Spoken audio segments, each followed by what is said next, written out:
Good morning, everyone. We are the Group 1, and we are going to tackle about the nature and function of social science discipline with the natural science. So, from the topic, we can see the science words. So, we all know that science is the study of life, but in other explanation, science establishes truth and laws through scientific methods such as investigation, inquiry, experimentation, and observation that combine into research. So, aning science no kay siya ang nag shows og evidence or they shows evidence or the truth nga everything here in earth has an explanation or has an scientific explanation. So, it it divided into three major sub branches of knowledge or academic disciplines, which is the social sciences, natural sciences, and humanities.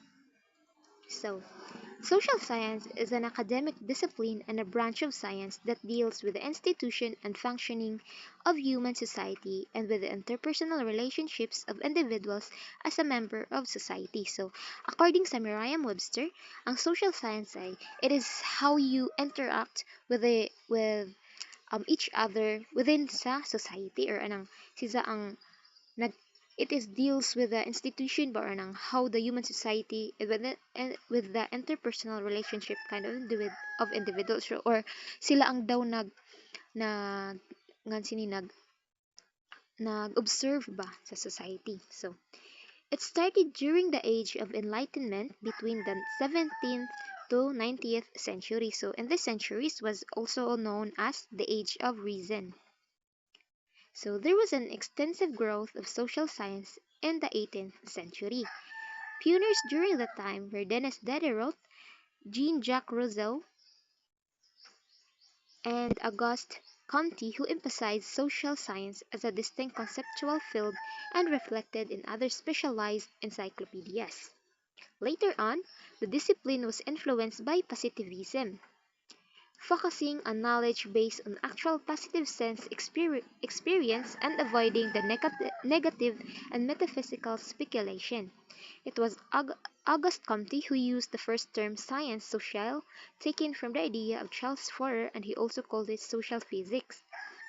So, ani si Denis Diderot, si Jean-Jacques Rousseau, Auguste Comte, sila ang anong ni tabang to shape social science as a separate field of study.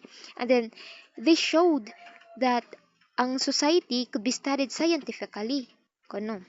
And then, ani si Auguste Comte was the first to use the term social science. So, si Zaga ang nakagamit sa ating term nga social science og dira ni niya na inspired or na kuan ni inspired ideas from Charles Fourier.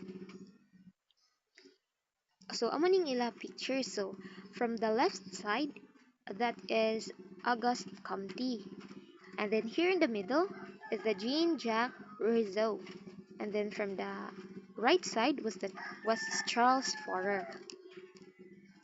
So there are five paths of development influenced by Comte in other fields. So are five path development from Comte. So first, the rise of social research and extensive statistical surveys were undertaken in various parts of Europe and the United States. So ang ang rise kuno sa social science kay dito nila na undertaken sa Europe and sa US. And then second, a route initiated by Emil Durkheim about social facts and Wilfredo Pareto introduced the meta-theoretical ideas and individual theories. So ani si Emil Durkheim, he introduced the idea of social fact or aning things in society like laws, custom, or anang that affect sa behaviors of sa katao. And then ini si Wilfredo Pareto came up with the meta-theoretical ideas or anang mga kuan ba ng broad concept that makatabang sa pag-explain sa social behavior.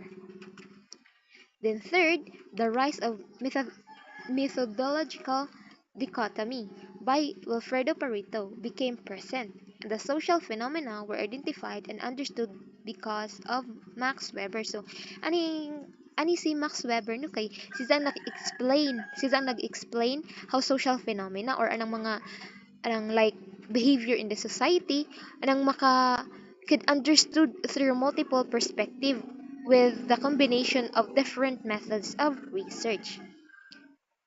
And then fourth, the development of economic knowledge and concept was also introduced. Then five, or last, was that the correlation of knowledge and social values prospered and the theory became description of and prescription avoided and overlapping discussion of a subject. So, ani, in the 20th century, the concept of social sciences became interdisciplinary, cross-disciplinary, and quantitative in methodology. Applied mathematics and statistics were used during this time. Later on, social sciences influenced the field of natural sciences and adapted the qualitative methods. So, here in the 20th century, nagamit na ni sila og anang interdisciplinary or anang nag-working with other fields ba or gicombine na nila ang iba para mas ma-understand paga. And then, nag-use let sila og mga quantitative or by using number and qualitative or anang to understand society through non-numerical data or nang gipang mix na nila dira para mas ma-understood paga nila. In the contemporary period, social science became the source and center of research and data.